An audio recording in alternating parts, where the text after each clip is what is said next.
The Positive Theory of Capital by Eugen von Bohm-Bawerk. Book 5. Present and Future.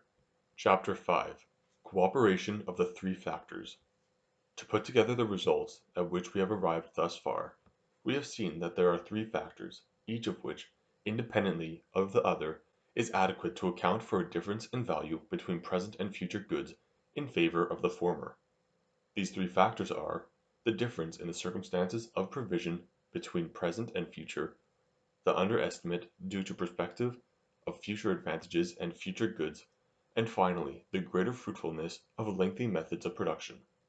The question now is, how do these factors working simultaneously affect each other? About the two first factors we know already. Their effects are cumulative. In the case of a man badly provided for in the present, if the marginal utility of a present good were 100, and its true marginal utility in a future period only 80, the present good would be valued relatively to the future, in the ratio of 100 to 80, if no other influence intervened. But if there is, besides, a prospective diminution of the true future marginal utility, say by 1/8, the marginal utility would be put at 70 instead of 80, and the superiority of the present good to the future would be in the ratio of 100 to 70. It is essentially different with the cooperation of the third factor. True, it also tends to strengthen the action of the other factors, but it does so alternatively, not cumulatively. That is to say, that factor which confers the greater advantage on present goods always stands out from the other as the active agent. Say, for example, that the first factor, the circumstances of provision, together with the second factor, that of perspective, take cumulatively, would give present goods an advantage of 30%, while the factor of productivity would give an advantage of 25%. We should not get a total advantage of 55%, but of 30%, the advantage being based on the stronger factors. The matter stands thus: the superiority of present goods, as making roundabout and more fruitful ways of production possible, cannot be increased by the prospective undervaluation of future goods, because the utility got from lengthy processes is itself a future utility, to which the prospective undervaluation applies as much as it applies to the future goods with which the present goods are compared. Say that, by employing a month's labor now, in 1888, a 1 year's process I can make for 1889 a product of 200 units, and by employing a month's labor of 1889 I can make for that same year, on account of the short and unproductive method, a product of 100 units only. It will be a reason for my valuing the present month of labor at double the next year's month. If now there comes in a 10% undervaluation of next year's utility, I shall of course value the next year's 100 units at 90 present units only. But, for exactly the same reason, I shall value 200 units at 100 present units only, and the ratio of valuation, 2 to 1, remains exactly as if the prospective undervaluation had never come into play at all. As little can the third factor be strengthened by the first factor, namely the consideration of a greater present want. For evidently employing a good to a great future productive utility, and employing it to satisfy an immediate pressing want, are mutually exclusive employments, and it is clear that a good which can only be employed in the one way or the other cannot obtain a cumulative advantage from the two together. But these two factors do work into each other's hands in the following way. Present goods may be used to meet present wants, or they may be invested in production for the future. These are two possible employments to which each individual may put his present goods. According to principles with which we are familiar, the stock of goods will be guided into these employments in such a way that the most important chances of using the goods are utilized first, the next important second, and so on down the scale. Here, however, it is to be noted that the employments in producing for future, as standing over against the employments in the satisfaction of immediate wants, must submit to the prospective diminution with which we are familiar. Say, for instance, that a man's particular circumstances are such that he estimates a utility falling due in the following year at 10% less than an equally great present utility, then a future utility of 110 becomes equal to a present utility of 100, and on that account When there comes to be a choice between employments, the future utility of 110 may be postponed to a present utility of 102. The last employment, then, which on these principles is still supplied from the stock of goods, indicates, as we know, the marginal utility, and at the same time the value of the unit of goods. Now the following cases may occur.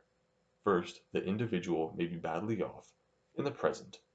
In that case, the pressing wants of the moment will by themselves absorb the small stock of present goods, and on the ground of this bad provision in the present, these goods will obtain a high value and preference over future goods. The needy man prefers present goods because he must consume them in the present. The opportunities of employing the goods for productive purposes in the future remain in this case, since the poverty-stricken present naturally cannot afford any goods for purposes beyond itself, out of court as economically impossible, and of course without any influence on the value or preferable value of present goods. Or, second, the individual may be equally well provided as regards both present and future, but may have less forethought. This case leads to a similar result. Before, it was urgent want that prevented portions of the stock of goods from being withdrawn from the service and enjoyment of the present, and invested in future production. Now it is want of thought for the future, and this want of thought confers, at the same time, on the present enjoyment and on the present goods which minister to it, a preference over future. The spendthrift greedy pleasure values present goods more highly than future, because he wishes to enjoy them in the present. If bad provision goes along with small foresight, the two effects, as we have seen, are cumulative. Or, third, the individual is well provided, and takes due thought for the future. In this case, of course, the two former sanctions of the preference do not come into play at all, or scarcely at all. In this case, beyond the satisfying of the immediate wants, the other course is economically open, of investing a portion of his present goods in production for the future, thereby their economic center of gravity, their marginal utility, and the formation of their value are shifted to a sphere in which present goods enjoy a preference in value under the third sanction, that of their greater productiveness. A moderately rich and prudent man, who has £10,000, must not and will not consume his £10,000 in the present, but will in any case save for the service of the future. But if any one were to make him the proposal to exchange his £10,000 of present money for £10,000 of future money, he would be fully justified in declining the transaction, as with the £10,000 now he can provide more effectually and richly for the future than with £10,000 at a future period. But finally, there is still a fourth case conceivable. An individual may be so badly off in the present, or have so little thought for the future, that on those two accounts he values present goods more highly than future. At the same time, however, he is tempted by business which promises him so good a return in the future that he stints himself still further in his present provision, and engages in the business. Here, after the analogy of the case worked out, the available sums of goods are directed successively into the most important employments of the two spheres, taken together, and the competition of these future employments has for result that the satisfaction of present wants is broken off at a higher point or level than it would otherwise be. This must in the end raise the value of present goods and indirectly increase their superiority over future. Thus the various sanctions come alternatively into play. Where the first two are active, the third is suspended, but where the first two are not active or not sufficiently active, there comes in the action of the third. One can easily understand how very directly this circumstance is calculated to give the phenomenon of the higher valuations of present goods an almost universal validity. The needy and the careless value present goods more highly because they urgently require them in the present or only think about the present. The well-off and the saving value them because they can accomplish more with them in the future, and thus in the long run every one, whatever his economical position and whatever his economical temperament, has some ground for valuing present goods more highly than future. And future, it is easy to understand how much the universal emergence of subjective differences in valuation must favor the extension of this phenomenon to the sphere of objective exchange value and price. If the third factor were to act cumulatively with the two first, there would, indeed, be many who would value present goods at an extravagant rate, but it is not certain that there would not be as many, perhaps an overwhelming majority, who would have no preference for present goods, and it is doubtful how, in this case, the resultant exchange value would turn out. But as the third factor is alternative in its actions, it levels up, as it were, in the depressions instead of exaggerating individual heights. Thus it brings about a general raising of subjective valuations, and this is necessarily connected with a raising of the average line, the resultant exchange value.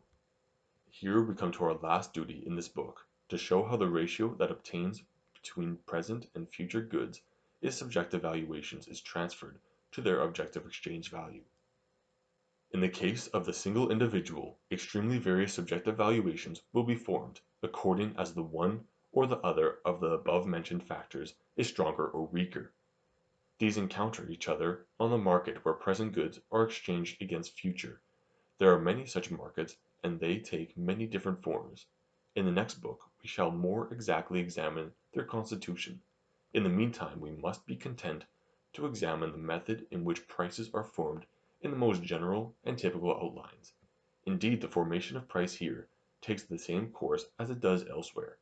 The divergence of the subjective valuations which encounter each other on the market makes possible, economically, the exchange of property between the two parties. Those who, on any subjective grounds, put a relatively high value on present goods appear as buyers of present against future commodities, those who put a relatively low value as sellers, and the market price will be settled between the subjective valuations of the last competitors who actually exchange and the first competitors who are shut out, or, as we have put it, between the valuations of the two marginal pairs. We may represent the position of the market by the following scheme. In the circumstances of the market which this scheme represents, A7 and B7 form the upper marginal pair, B8 and A8 the lower. The market price for 100 present units of goods will be fixed between 106 and 107, say at 106.5, next year's units, and this determines an agio of 6.5% in favor of present goods. Once a market price of this kind for present goods has been established, it exerts a reflex leveling influence on the subjective valuations, which were originally so strongly divergent. Even those who, from personal circumstances, would value future goods only a little under, or perhaps at equal terms with present goods, now value present goods according to the higher exchange value which the position of the market lends to them. This is the reason, and the only reason, why in practical life scarcely anyone would be willing to exchange present goods against an exactly equal sum of future ones. There are plenty of people whose circumstances of want and provision for want are such a kind that the subjective use value of present and future goods to them stands almost equal. But the general position of the market is almost invariably so strongly in favor of present goods that it assures them a preference in exchange value, of which naturally everyone takes advantage. Developed market exchange, however, brings with it a leveling effect from another side.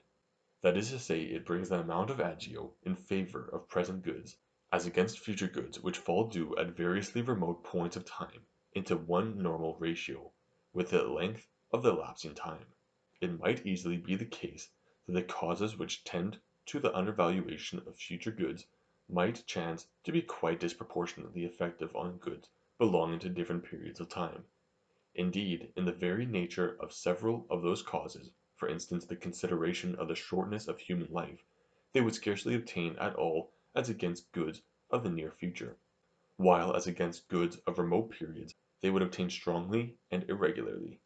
In itself, therefore, it might be quite possible that while 100 present units of goods, as against 100 units of next year's goods obtained in the market, an agio of 5 units only, as against goods of the next year they might obtain an agio of more than twice that, say 20, and as against the third year's goods, perhaps an agio of 40. But such disproportionate prices for goods of different periods of remoteness could not hold long. By a kind of time arbitrage, they would very soon be brought into an equal ratio. If, for instance, the various market prices mentioned above were found quoted at one given moment, speculators would immediately appear on the scene, who would sell present goods against 2 years' goods, cover the purchase by buying present against next year's goods, and arrange for paying the latter a year later by a second purchase of present against next year's goods. The business would work out thus. In 1888 the speculator buys 1,000 present units for 1,050 units of the year 1889, and sells them at the same time for 1,200 of the year 1890. In 1889 he has to deliver 1,050 units, and he gets them by buying, again with an adjue of 5%, the then present 1889 goods for the then next year's 1890 goods. For the 1,050 units he requires to deliver he must thus give 1,102.5 units of 1890, but from the first transaction he then receives 1,200 of these very 1890 units. He has thus on the whole business a utility of about 100 units. Such arbitrage transactions must evidently bring the prices obtainable for goods of various future years to a level. The speculative demand for the much undervalued 2 years' goods must raise their price. The supply of next year's goods must depress their price till such time as the agio is brought directly into proportion with the length of time. When this happens, say for example that the agio has become equalized at 5% per year, it may hold on at that rate undisturbed, for then it is equally remunerative to exchange present goods against next year's goods for 3 years successively, or to exchange present goods directly against 3 years' goods, and the arbitrage we have just sketched has no further occasion to interfere in the formation of price. Thus we may accept the following as positive result of the present book: the relation between want and provision for want in present and future, the undervaluation of future pleasures and pains, and the technical advantage residing in present goods, have the effect that to the overwhelming majority of men the subjective use value of present goods is higher than that of similar future goods. From this relation of subjective valuations there follows, in the market generally, a higher objective exchange value and market price for present goods, and this reflecting back on present goods gives them a higher subjective exchange value even among those whose personal circumstances happen to be such that the goods would not naturally have any preference in subjective use value. Finally, the leveling tendencies of the market bring the reduced value of future goods into a regular proportion to their remoteness in time. In the economic community, then, we find universally that future goods have a less value, both subjective and objective, corresponding to the degree of their remoteness in time.